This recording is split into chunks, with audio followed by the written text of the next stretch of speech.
All right, welcome. Today, we're diving into something that sounds completely counterintuitive, something that really flips a fundamental idea on its head. It's a concept from the very heart of mathematical logic, and it's called the paradox of efficiency. So let's just start with a question that honestly sounds kind of crazy. When you think about a formal mathematical proof, you imagine this world of absolute precision, right? Where every single step, every single inference has to be perfectly, undeniably correct. But what if? What if the secret to making those proofs incredibly, unimaginably shorter was to intentionally allow for mistakes? Sounds nuts, I know. It goes against everything we're taught about logic. So let's actually pin down what this paradox of efficiency really means. And here it is, the core of the idea. It's the wild discovery that you can use logical rules that, if you were to look at them in isolation, just one step at a time, would seem broken. They'd look unsound. But by allowing these tiny, local errors, you can build a final proof that is not only 100% correct, but also just massively more efficient. Now, the reason this is so shocking is that the entire history of formal logic, we're talking about classic systems like Gensen's sequent calculus, which we'll just call LK, is built on the exact opposite principle. In the standard way of doing things, every single step has to be flawless. It's like building a skyscraper, and you have to triple check that every single brick is perfectly laid before you can even think about moving on to the next one. But here's the kicker. It turns out that this obsession with step-by-step perfection, well, it comes at a price, a hidden and frankly an absolutely enormous cost. Let's take a look at what that price is. This really lays out the two philosophies perfectly. On one side, you've got our old friend, LK, the traditional system. It's the careful rule follower. It's strict, it's precise, but because of that, it can produce proofs that are just astronomically, ridiculously long. And on the other side, you have this new idea, the shortcut system. Let's call it LK+. It uses those unsound local rules, but it has one big smart rule watching over everything, and it finds a path to the same answer that is just unbelievably shorter.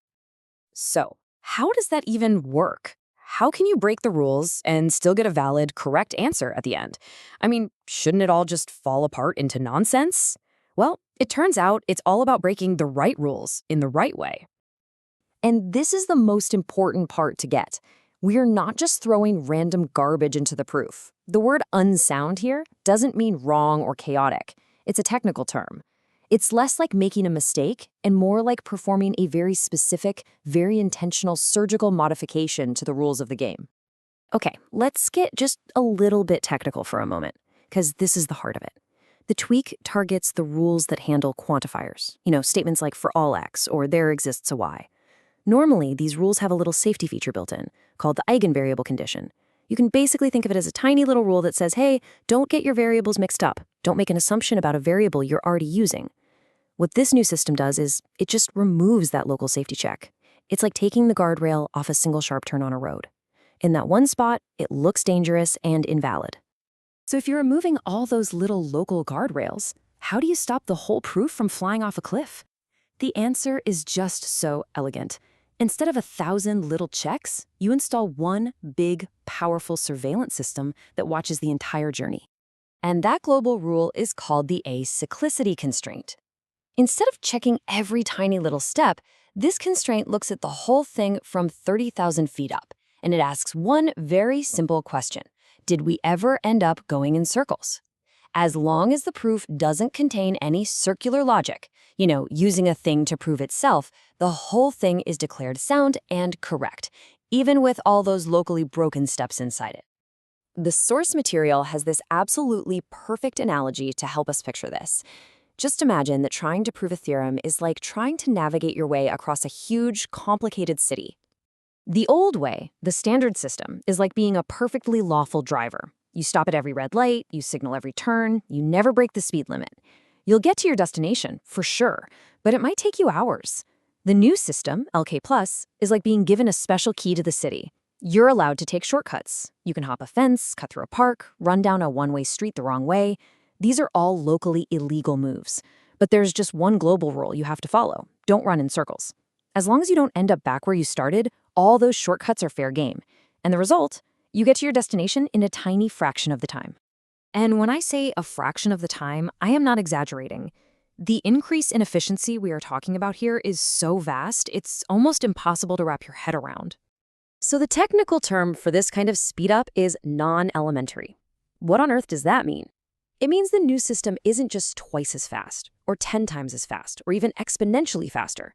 No, it's a speed up that's bigger than any fixed stack of exponentials you could possibly write down. It's an absolutely mind-bending jump in complexity class. Let's be really clear about this. This means the old way, the perfect step-by-step system, isn't just a bit clunky. For certain kinds of proofs, it is catastrophically, fundamentally, almost uselessly inefficient by comparison. And what's really fascinating here is that this isn't some isolated trick.